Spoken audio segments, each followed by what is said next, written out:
Let's see. Can you see my screen and me? Fingers Yes. crossed. Let me see.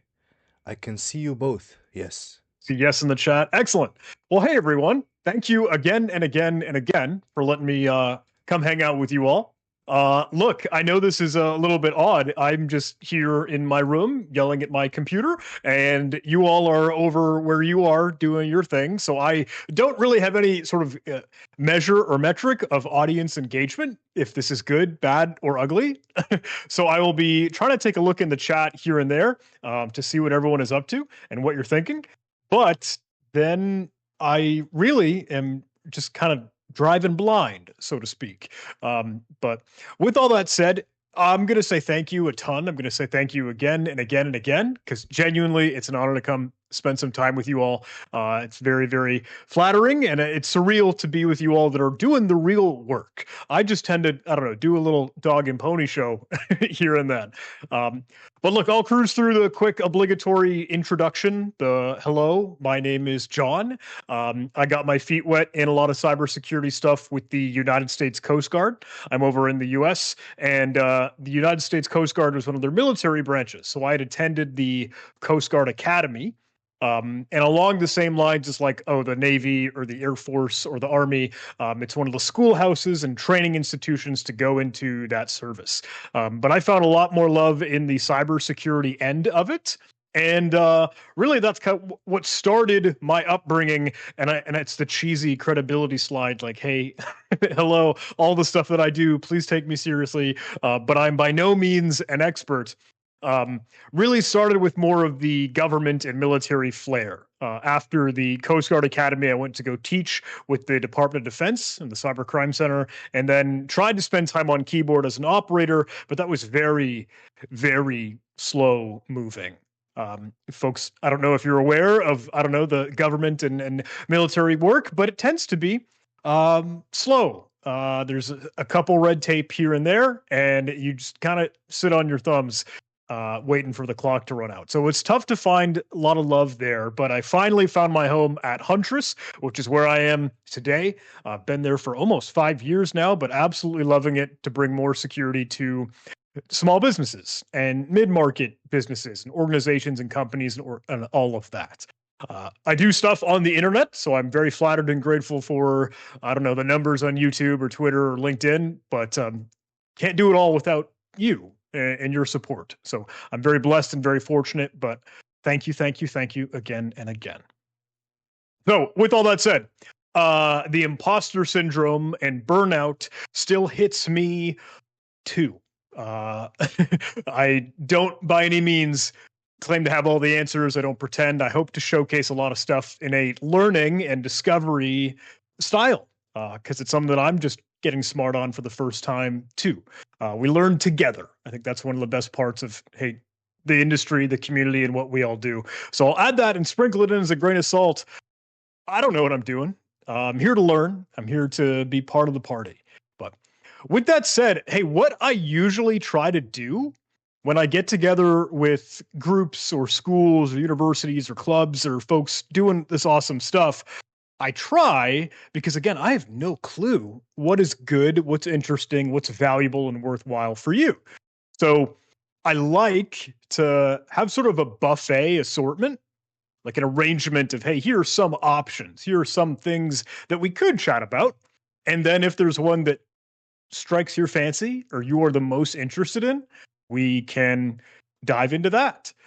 So there are a couple options here for a choose your own adventure style, whether it's looking at some advanced persistent threats and case studies and forensics we've dug into, whether it's specific vulnerabilities, CVEs that have hit the streets, and then some cybercrime, some of the spooky, scary dark web stuff, or other exploitation, like supply chain threats, etc. And I realize these have their own sort of cover. Not to judge a book by a cover, but if there are any of these you're interested in, either by color or by name, please do let me know in the chat. And there are some extra errata, just other pony tricks that we can kind of pull out of the hat if there's one that you are more interested in diving into, whether it's ethical conundrums or strange scenarios you find yourself in, or other ransomware shenanigans, or capture the flag, love and bridging that to in real life. Other malware, other exploits, other issues and problems that I tend to fall into, etc. Are there any of these that you might be most interested in? And I'll give just a moment for chat, and hopefully someone will let me know what they'd like, if there's a majority some way or another. But this is the benefit of having chat. Feeling blue? Some cybercrime, some dark web. Orange? Feeling some vulnerabilities. Red. All right, we're all over the map. We have hit every color. Well, let's try to cruise through a couple. I don't know if we can speed run or steamroll through, but I think it would be interesting to see how many we might be able to fit in. Poll would be very cool if we can get one going, but I will get started in one direction while we're still thinking. Yeah, I've given you way too many options. It's really my fault. Nice. And there are some extra gray errata just as well. This is hysterical. Thank you. The poll is fantastic. I like this a lot. I'm seeing a lot of love for red and blue. I think blue, cybercrime, dark web stuff is kind of fun. I feel like supply chain exploits and threats might be more tactical for you all. But blue's taking the lead. All right, let's go blue. I gotta quit wasting time and get to some direction here for us. But there is so much stuff to drill down into. All right. Fun to go behind the scenes and find where we are. Blue, blue, blue. Yeah, that sway the vote once again. Okay. So this segment was something that we had given to a lot of other business owners and like, hey, head honchos, key decision makers that don't always have the best understanding of what cybersecurity threats are out there and what they look like and how they are their own industry, their own ecosystem, their own enterprise on their own.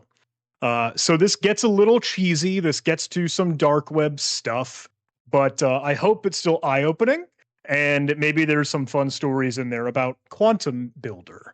To get the thing started, though, some of you might have seen, if you tune into any videos of mine on YouTube, I try to dig into a lot of the cybercrime forums. And these are out and about. These are typically in Tor hidden services, like a .onion URL. But there are a lot of ClearNet domains just as well. Some folks might be familiar with xss.is.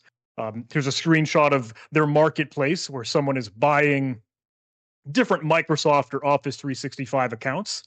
And there are other forums just like this. There's Ramp, there's exploit.in.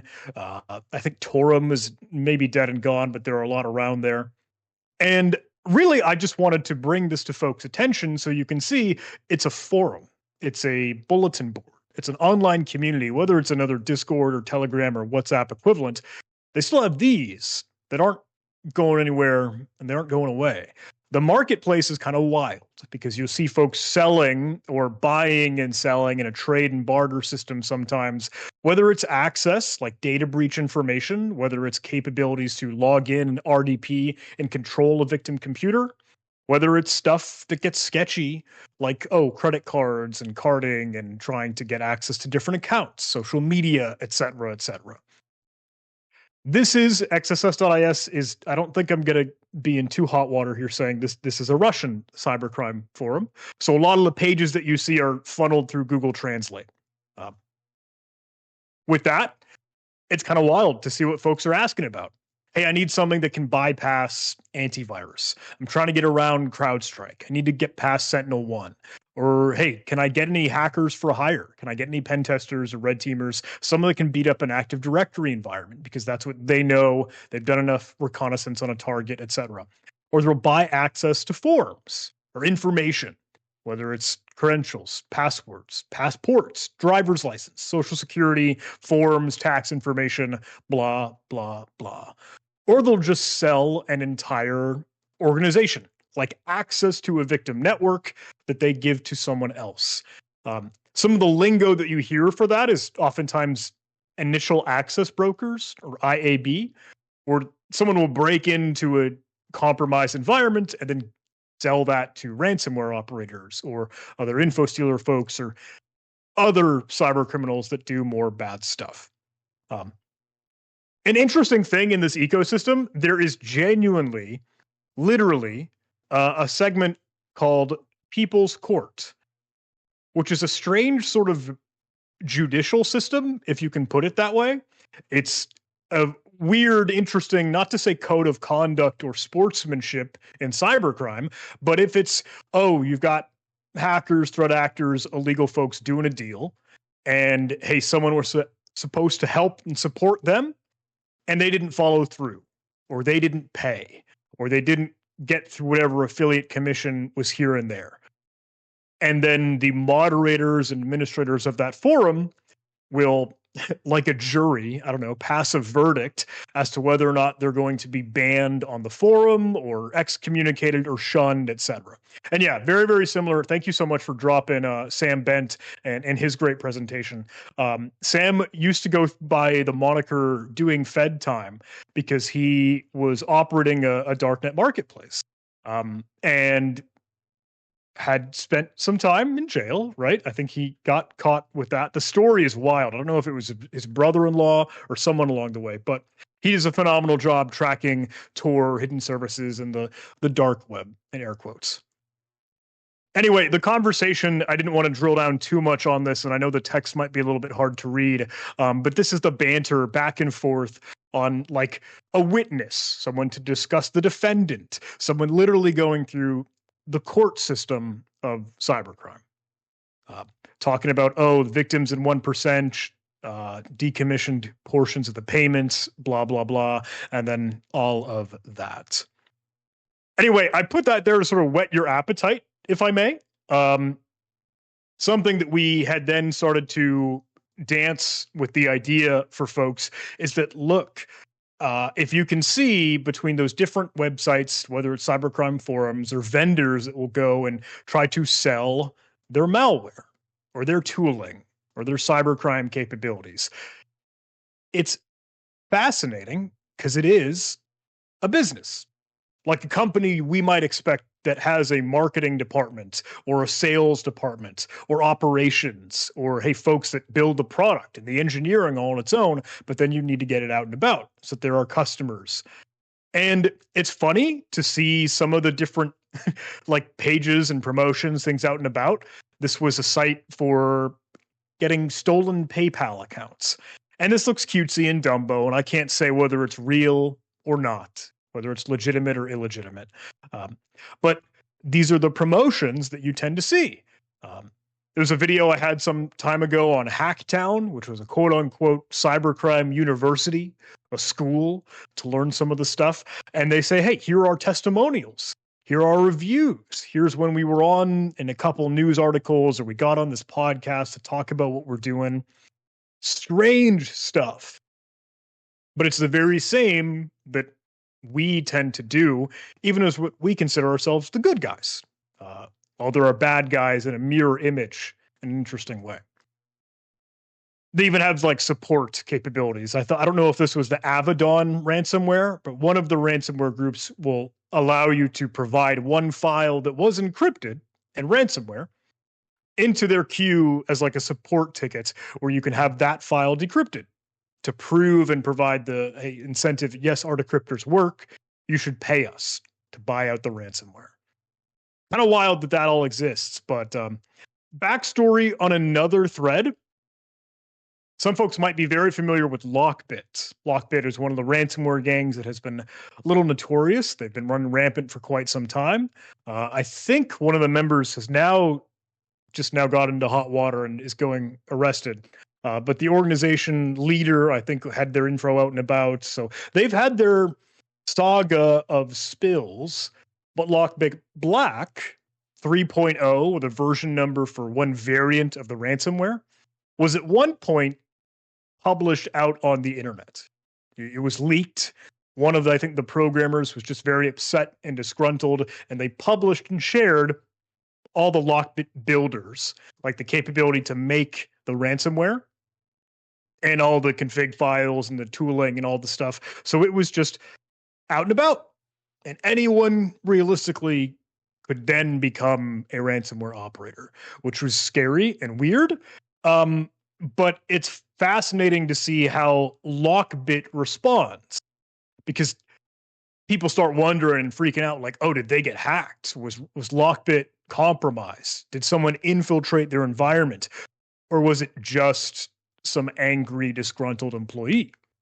And if you were looking on xss.is or some of those forums that we saw just a moment ago, you can see there are like representatives, Lockbit sup or Lockbit support, responding to messages and quote threads saying, hey, someone said, okay, we're glad that you are okay. We're glad that Lockbit was not hacked in their cybercrime shuffle. And they're joking and saying, hey, you know what? They're just competitors. It's a lot of noise. Dogs bark. The caravan moves on. I don't know if that's Google Translate being weird, but I think that's still a funny line to say, you know what? Hey, we take it on the shoulder, keep moving on. It's free advertising when people are chatting and screaming and shining the spotlight on Lockbit. So other things you might have seen, Genesis.market was one that was selling cookies. They were selling sessions or fingerprint, like browser utilities and capabilities that would let any individual bypass two-factor authentication and get past multi-factor authentication, because the cookies and the sessions were all the things that would really allow folks into a website, whether it's Amazon, whether it's Facebook, whether it's Steam, whatever. Genesis.market has been taken down. I think we could actually go to it. And that is one that now has the website seizure takedown banner. And you can see all of the law enforcement doing what they do to, hey, get out in front of this, combat, fight, stop cybercrime. But I do hearken that as one example. And with that, I think we're getting closer to a more fun story. More discussing Emotet, more discussing Bleeping Computer. I'm cruising and speed running through a couple of those because I think there is a more interesting story there at the end of this. And I know we did want to go hit another different book in our choose your own adventure, whether it's red or blue or whatever. What I really wanted to harp on, though, when I would give this presentation or chat with other folks, was that, like, look, it's not all the packets and pew-pews and zeros and ones and the tech for cybersecurity. Like, I know, we could try to get our SIEM solution and our EDR solution and do all the right defense and blue team work while there are still offensive, illegal, illicit cyber criminals trying to bang at the door. They're using their own tooling with their zeros and ones and their compiled machine code, op code nonsense. But the way that we combat that isn't strictly with tech, with more code. I think we really need to raise awareness and get people educated and in the know as to what this all really looks like. How does this come to life? And that's what I try to drive home there. But if you have an understanding of what you're up against, then you're much stronger to be able to make sure you can defend against it. That's what I kept driving home. Let me cruise through Whose Crime Is It Anyway? That was a couple silly little game show gimmick to be discussing other adversaries and threat actors and what they did, what they do, what they look like.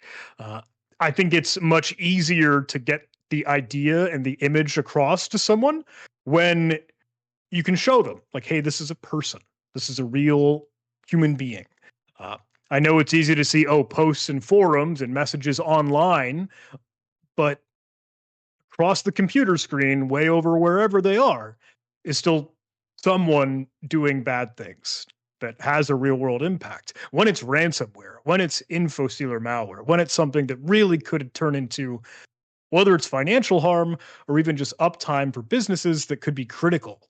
Like, you ransom a dentist shop, okay?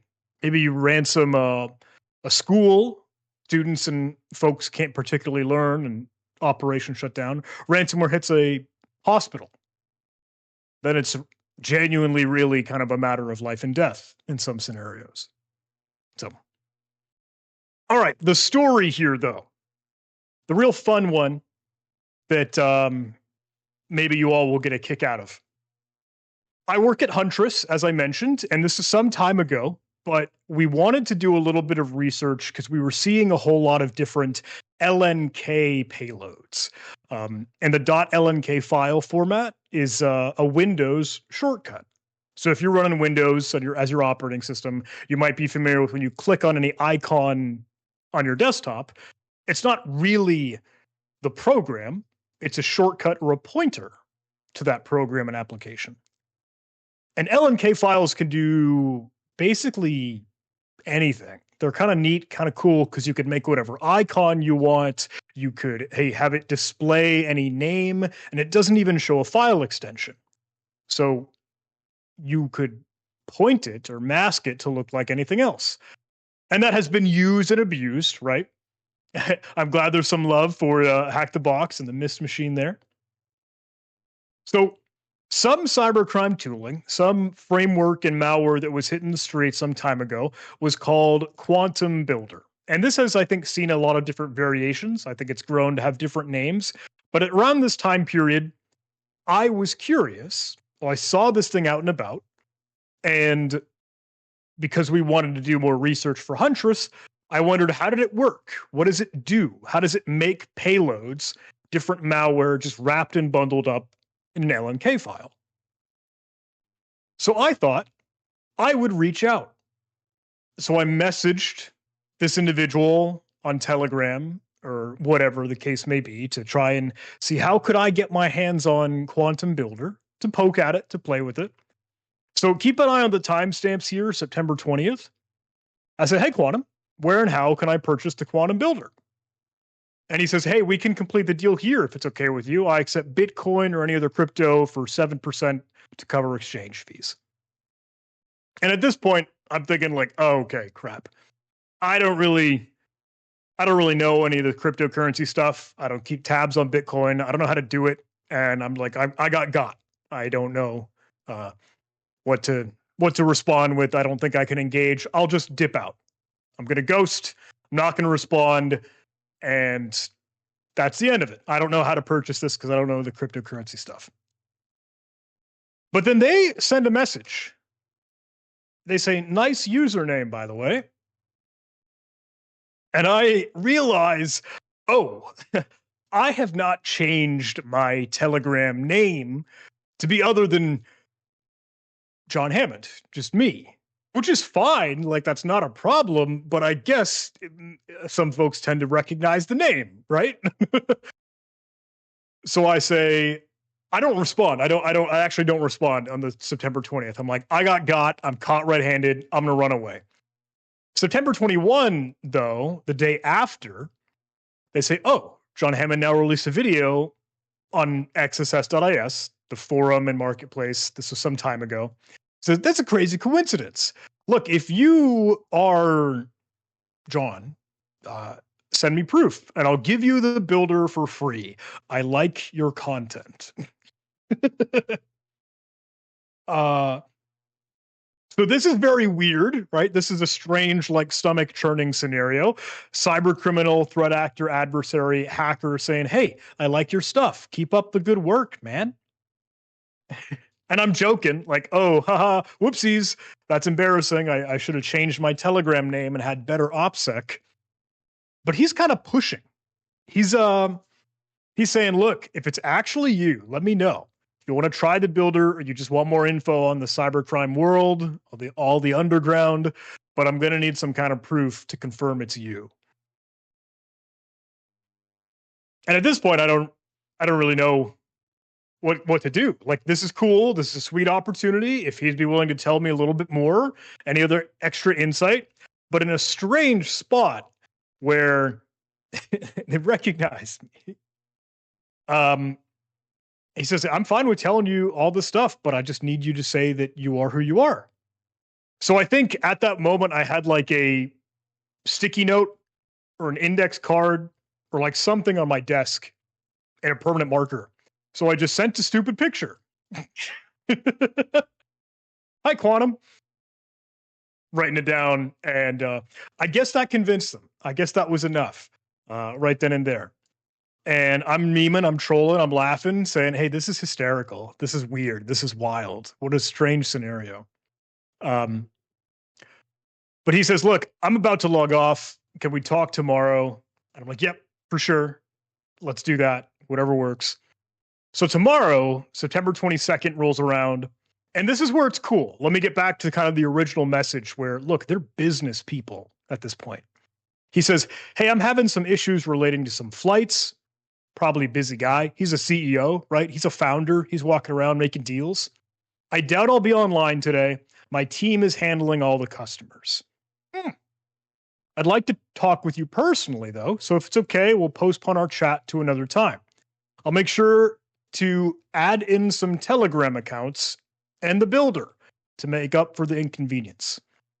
So this is like the white glove VIP cool treatment to sweeten a deal while he's giving it away for free. But I don't know. That got me thinking like, oh, wow, they are really trying to earn their keep and get a 5-star review. You know what I mean? And he eventually sends me on the 25th, here's an IP address to connect you with RDP. Here is login. And he says, I left a couple details in a text file.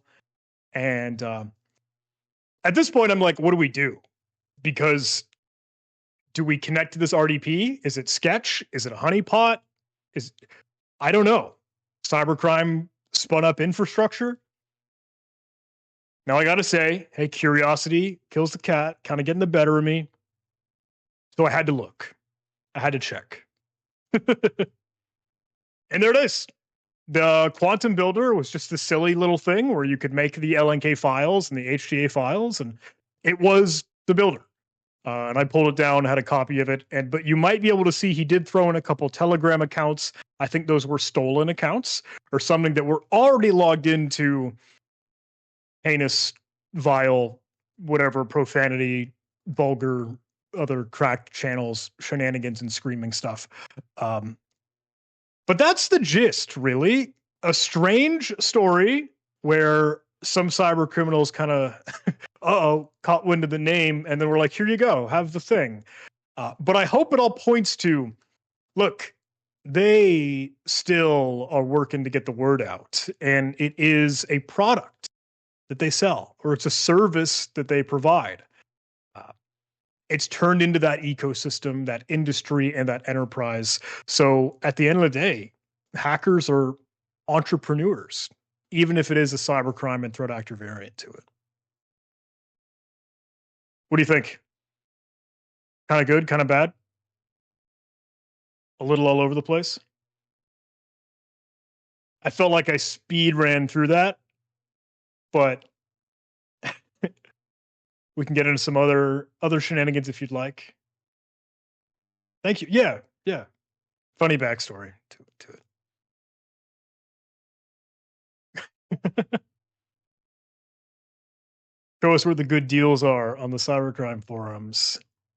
Well, red, I think, was the other option that took the cake for another opportunity for us. But while those exist, I also still want to season in what would be other errata or extra courses to be able to dig into.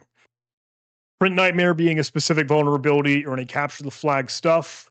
Some interesting spyware that we got to dig into, much more technical, looking at code, not so much story time. Move It, when that was hitting the streets, and more fun stories on me making mistakes.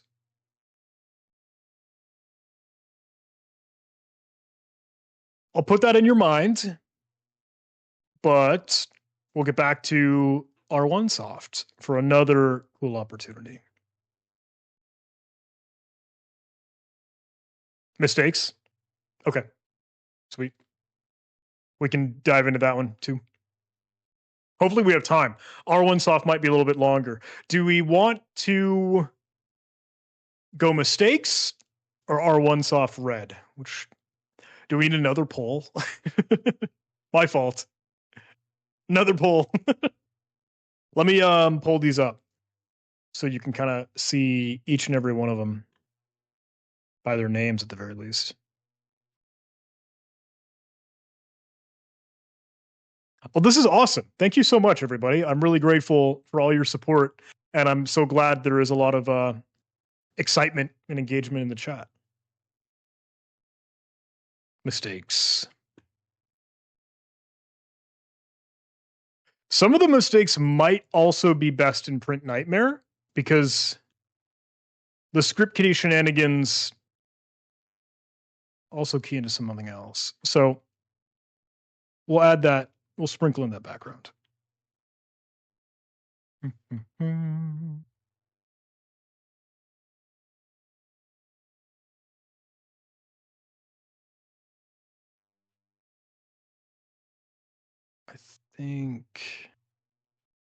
think that's fine. Okay. Yeah, enough material with 428 slides, right?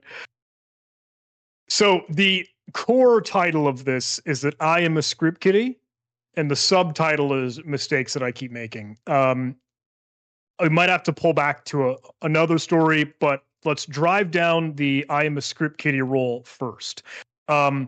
This has been kind of a question that I would offer a lot of folks, like, hey, where do you align yourself? In the cybersecurity space, do you feel like you are more red team, offensive security, lead hacks, penetration testing, beating up vulnerabilities and exploits, or are you more blue team? Do you really like a lot of the defense? Do you like protecting, locking down and hardening services, logging and monitoring, SIEM, EDR, SOAR, blah, blah, blah? A lot of red? A lot of red. Excellent. The subsequent and follow-on question, do you consider yourself a script kiddie? And I know that's normally like a loaded term. I know normally that has its bad connotation, but I'd like to spin it on its head because I will proudly call myself a script kiddie. And that's been glorified, right? Like the Hollywood hacker, the movies where folks are wearing their ski mask or their dark black hoodie, or you've got a projector pointed at your face and you can see, cool hacker vibes. While it's all a little bit silly, how well does it really map? Does it parallel to what actually happens in the real world? I don't know if any of you use your computer with a projector pointed at your face, but that would be wild. So if you actually try to research a script kiddie, and we, of course, get our AI-generated synopsis and overview. Script kiddie is a novice hacker who uses pre-made scripts and tools to launch cyber attacks on computer systems and networks. They are also known as skitties or script bunnies. I don't know if you had ever seen skitties before, but if you Google that, I don't know if they're diapers. I don't know if I've never heard anyone else call them skitties. I don't know if you have. Script bunnies is also very funny to me. I have not heard of that one, but there's a script bunny, supposedly. If you actually Google around, though, Live Overflow, another content creator and sweet individual, had put out some material, some resource some time ago, talking about the origin of the word.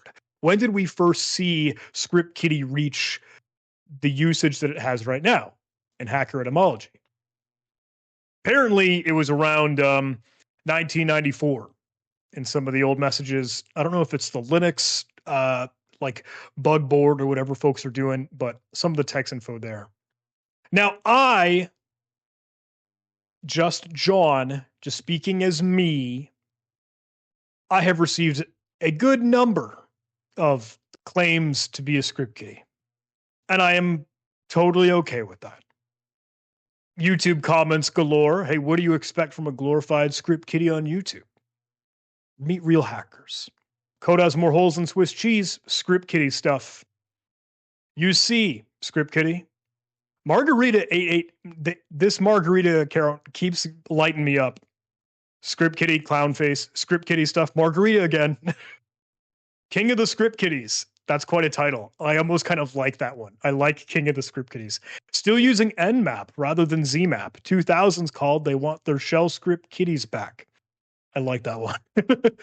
Script Kitty in a certain extent. Honestly, Script Kitty power. This is literally just being a Script Kitty. Don't be a Script Kitty. Script Kitties be like Script Kitty tutorials. It got so bad. If you Google Script Kitty, Google images, even has me there. Why am I there? That's a Huntress documentary or video that we put together. So I have found myself to the Google image section of Script Kitty. Now, I got to admit, and I'm falling down a rabbit hole here, forgive me, but I have tried to be cool or elite, or a lot of folks that, I don't know, you get very direct and confident of a lot of the prowess on your computer. When you run Arch Linux, right? There's a joke, there's the meme. By the way, I use Arch Linux. So here's a quick picture like fast fetch or neo fetch. Now, a lot of my friends, I have a good buddy who uses Arch and he swears by it. That's his daily driver. It's on his laptop. It's on his desktop. He's got the i3 like window manager tiling system set up, but I've always struggled with it. Can I ask, does anyone here use Arch? I think that's another fun audience engagement question if anyone's interested. Yep. Now, I know that Windows is still where a lot of the malware and cybercrime and shenanigans and shady stuff goes on.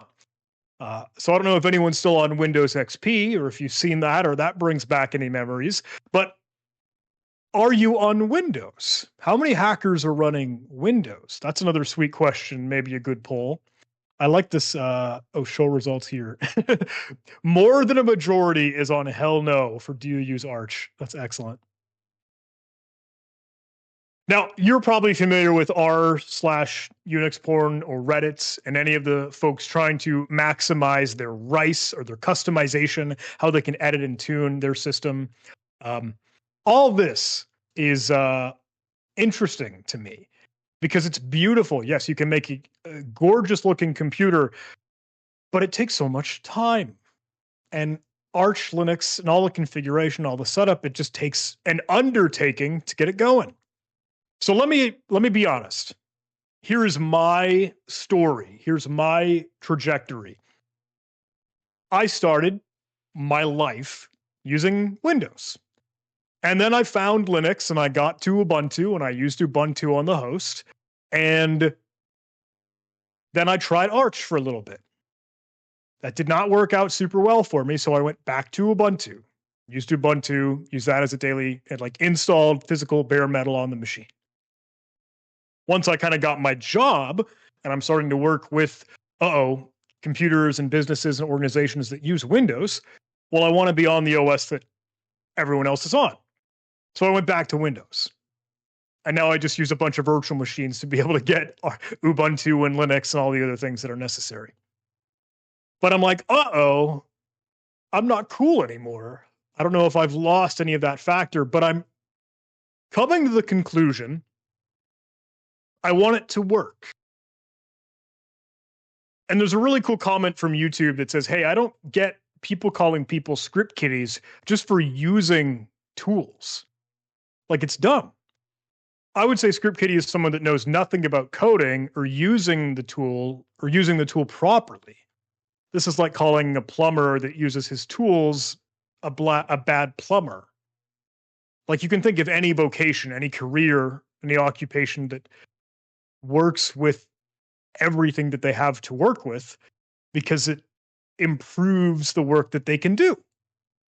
And that's all good. So I like this analogy. I don't know if that resonates with you. A plumber that uses his tools is not a bad plumber.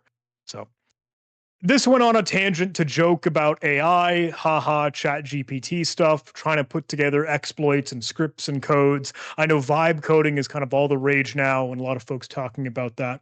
But this was fun. I don't know if folks remember the CUPS printer remote code execution vulnerability. Everyone was kind of screaming and shouting at the end of 2024 that there was a big bug in CUPS, the printer service. So this, I asked ChatGPT to spit out an exploit if they just had any context whatsoever, and it didn't. It had the target IP and port added in for the default CUPS port, but then it just tried to post a PHP web shell, which does not work. Anyway,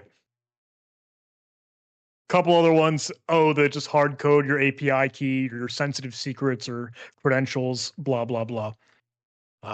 Anyway, you got the usual curl to bash gimmick. This was kind of a fun call out of Geotan back in the XZ or liblzma days.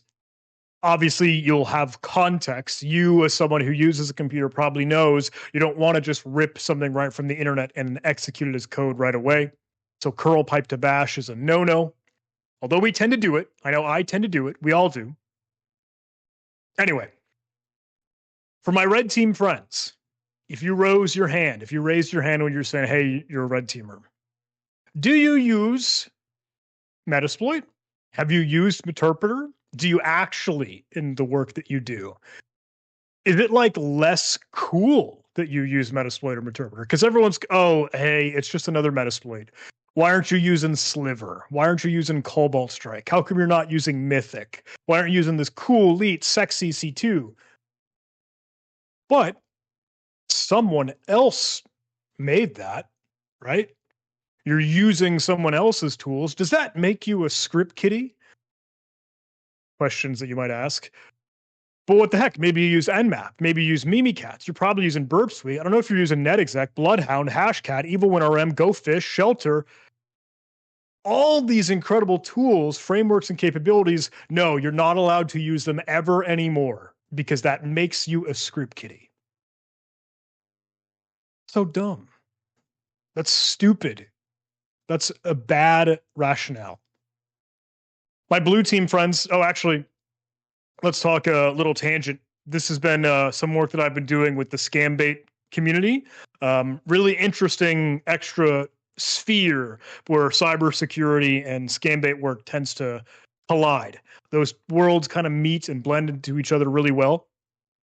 So I spent some time with another content creator, an individual, Scammer Payback. I'm not sure if folks are familiar with him or if you've seen any of his stuff. But he's got blue hair, pierogi. A lot of folks might recognize the name. And Jim Browning and a lot of other Scambait community folks do incredible stuff. So I got together with them for an event called the People's Call Center. And we wanted a capability to be able to have a scammer open their webcam so we could see what their face looks like. So I tried to put together some stupid code that would pop up a Windows message box, just a little display dialog box of your webcam is overheating. That's a gimmick. It's a joke, something stupid. It would lock their keyboard. They wouldn't be able to move their mouse. It would cover the whole screen and it would say your webcam is overheating. Remove the tape or cover from your webcam for us to keep normal temperatures before it affects your system. And we got it to work a couple times. We could see a lot of the connections back and forth, and you can see us popping it up and trying it again until we got someone to take off their webcam cover. Now, this was stupid Python code that was like Python compiled, PyInstaller and made into a DLL fake that could be dropped. But when we see it work, eventually we get, someone like remove their webcam and you see the scammer's feet or something because that's all that they had their laptop pointed down on. But it's super exciting and thrilling when we get to see it work. When they put tape over their webcam, we try and run it again. And then we'll actually get a cool capability to see some working well. I don't know if it's in this shot. It might be. But you can see I'm working with Ryan Montgomery or Zero Day CTF. Him and I got together again. We were just back at the office to do some similar stuff. And there's a good win when we can see Someone opened their webcam. I hope that goes through Discord screen share well enough. Fingers crossed. But let me say, that was code slapped together by ChatGPT. A little bit of me in the mix, but a little bit of AI just as well. Is that a script kiddie? Because, windows pop up here and there. All right, back to my blue team friends. I don't know if any of you use tools like Wireshark or Splunk or Velociraptor or Cape or Volatility or IDA or Sigma or Moloch or Yara or Elk. Not allowed to use them if you're a script kiddie. It just doesn't make sense. That doesn't work out. So I hate that term, or I'm okay with being called a script kiddie because I think it's important to use these tools. I am okay with that. All right. I'm trying to get to the core story here for the mistakes because I think like I went down a different road. But another silly thing like, why don't you write an assembly? You got to write the machine opcodes. You can't be using any of these high-level languages. Anyway. Okay, here's the story. This is me falling on my sword. Let me be 1,000% honest here, because this has blown up to be more than I particularly ever expected, and I feel like I am at fault, or I've inadvertently helped popularize this. Some time ago, this is September of last year, Llama Stealer, or a couple of the other Info Stealer malware variants, were using these CAPTCHA lures, where they would simulate the I'm not a robot button or the verify you're human click to be able to then evaluate and like look like a CAPTCHA that people are so used to all the time. And then they will give them a payload to run and tell them to use the like Windows key and R run dialog box and then paste in a payload that the website already stored in their clipboard, because JavaScript lets you do that. So a social engineering trick to just straight up voluntarily detonate malware, run and invoke, trigger whatever info stealer that they had. Now this was neat. I thought that's kind of clever, but it looks stupid. It looks bad. Unit 42 was seeing this. We saw Llama Stealer out and about. I think others were tracking it, but I, stupid me, this is my mistake, thought I could make it better. I could improve it. I could make it look like a real Google CAPTCHA and add a little bit more bells and whistles. Say it looks like the actual I'm not a robot. It'll even give you a little comment down at the very end so you can't see the code that it's trying to detonate.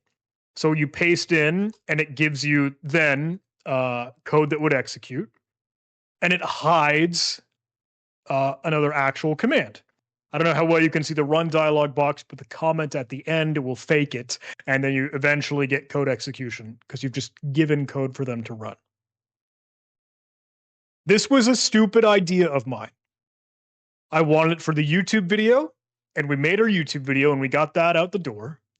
And there were caught wind, a couple news stories, news articles. We got, the press and the media all aware and about this thing. But then it starts going wild. Like threat actors and cyber criminals and hackers are obliterating and using this everywhere. Someone used it to hack the government of Barbados. And this is not a novel idea, but all the improvements that I made now I think caught on. I tie this back to the fake CAPTCHA thread, to the script kiddie conversation, because that originally was reused code or some tidbit of making the CAPTCHA look like how it looks, because, hey, you use some code that already exists. So to tie that together with the script kiddie thread, when I first got into security, this is from James Kettle, someone over on Twitter on X.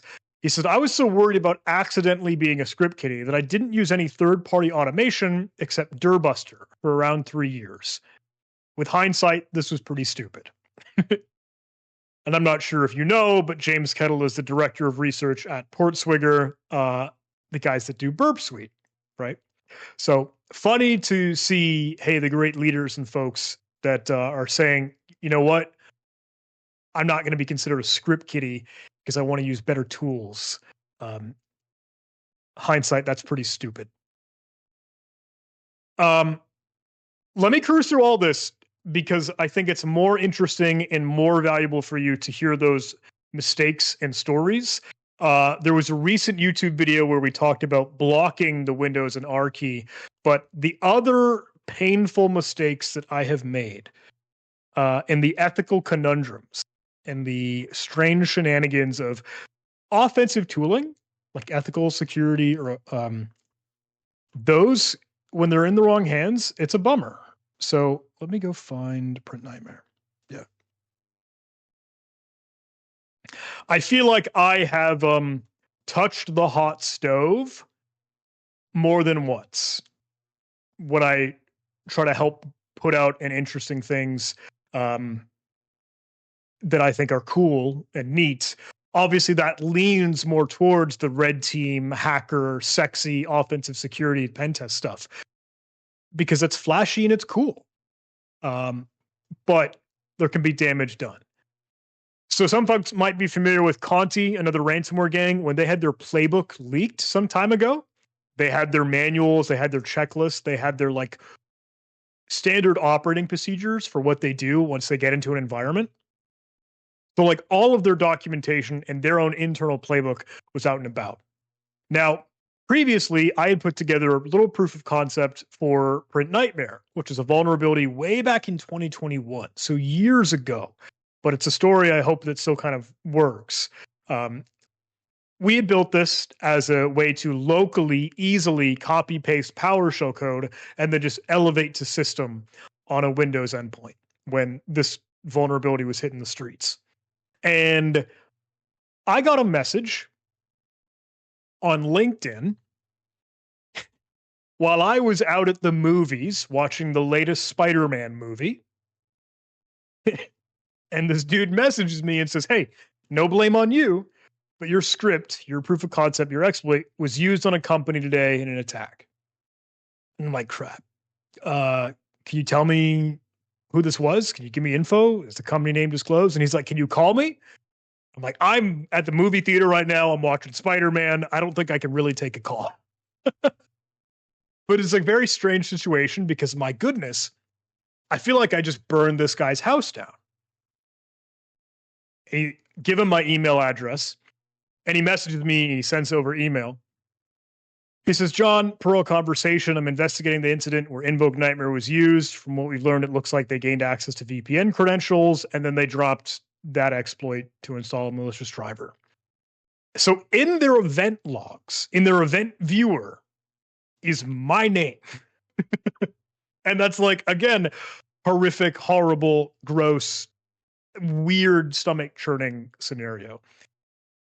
Because I felt like person to person, I have done damage. And I know it's weird and it's offensive security. I know it's its own can of worms, but when I felt like I've had that person conversation and I've held it firsthand, it does make me think twice.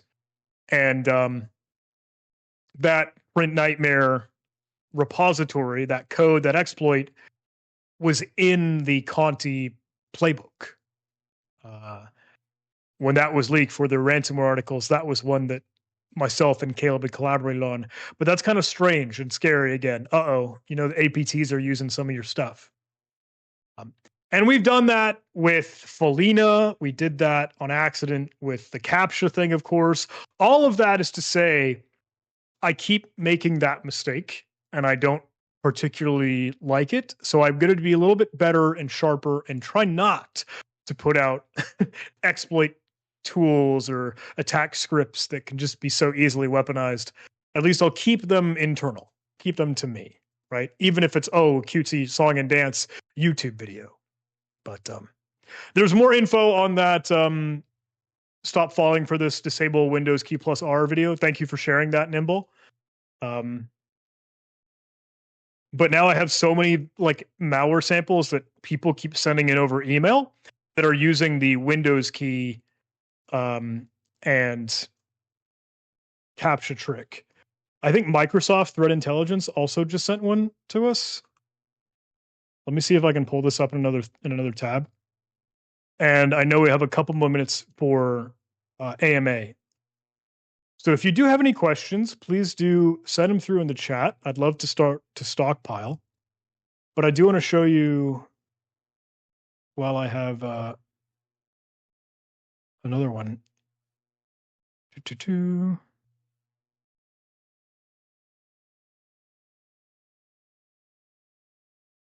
Sorry, I'm trying to find an email that would be pertinent. Yeah.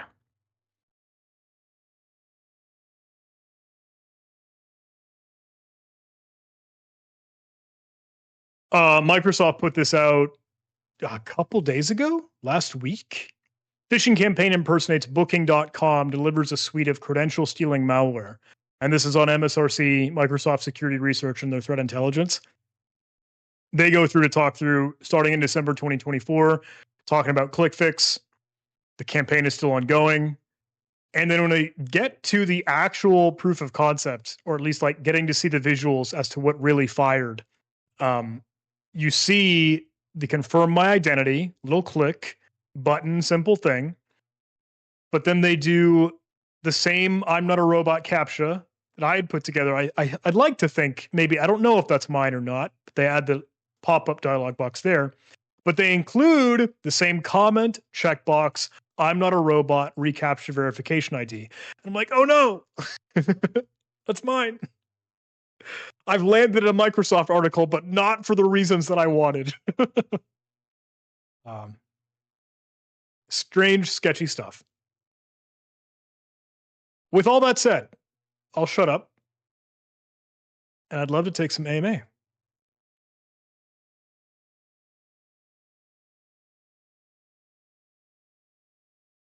How you all feeling?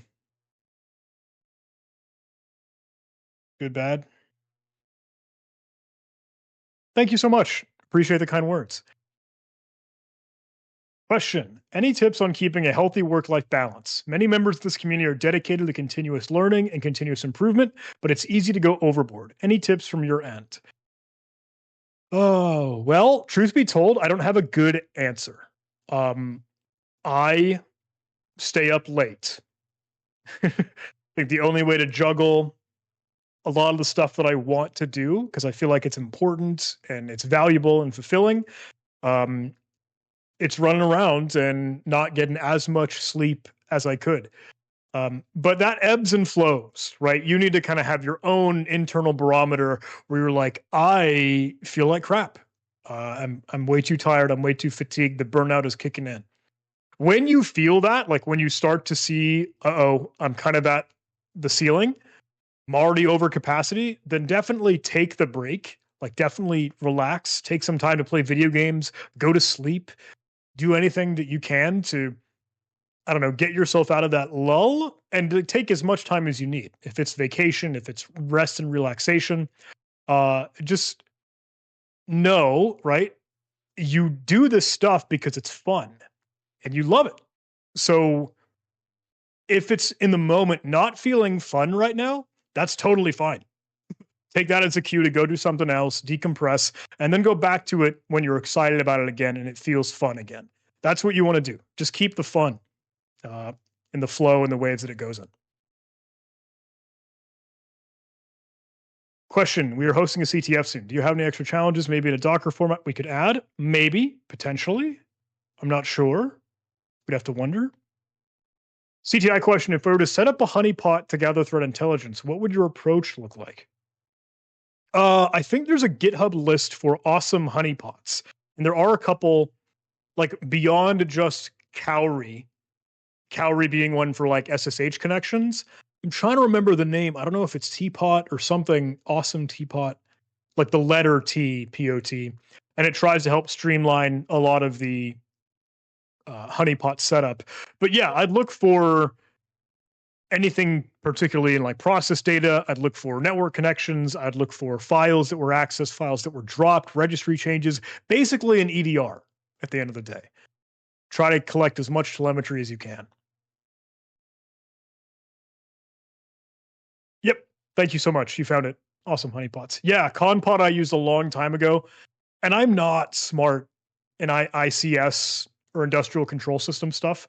I felt like I had to play with it for like a project at one point and then never got that far with it. So forgive me. I don't know if Conpot will give you as much. What does your current workday look like? Great question. And thank you for asking. Well, I woke up for a meeting at 8:30 and then had to try to prep and record. I'd like to get a video out tomorrow. Didn't have a ton of time for that because I had another meeting, and then I have this, and now I have another meeting after this, and then another meeting after this. So the days like are meetings marathon, and that's why I really feel like I tend to stay up late. I don't know if you are familiar with a maker and manager versus manager schedule. Yeah. This is a beautifully pithy little short essay on working in the evenings as well as working in the day. Thank you so much for coming to hang out, everyone. I know this is kind of getting close to the top of the hour. Do I edit my own videos?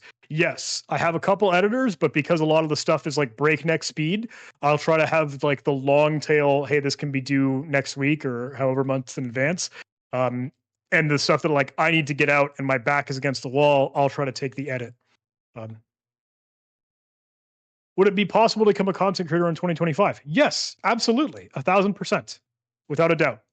I recommend it to everyone, even though it is a lot of work. But if it's something that you enjoy and it's something you have fun with, it will open so many doors for you. There are incredible opportunities that kind of come through the door like this. Get a chance to hang out with you all just because I make silly YouTube videos. So very grateful. Any favorite blogs or websites I check out regularly for cybersecurity? I am a big fan of Bleeping Computer, bleepingcomputer.com, the news article site. And we have a couple like Reddit alerts funneled through in a Discord server. There's an article, I think Bushido Token made your own custom CTI threat feed. Bushido Token, make your own CTI.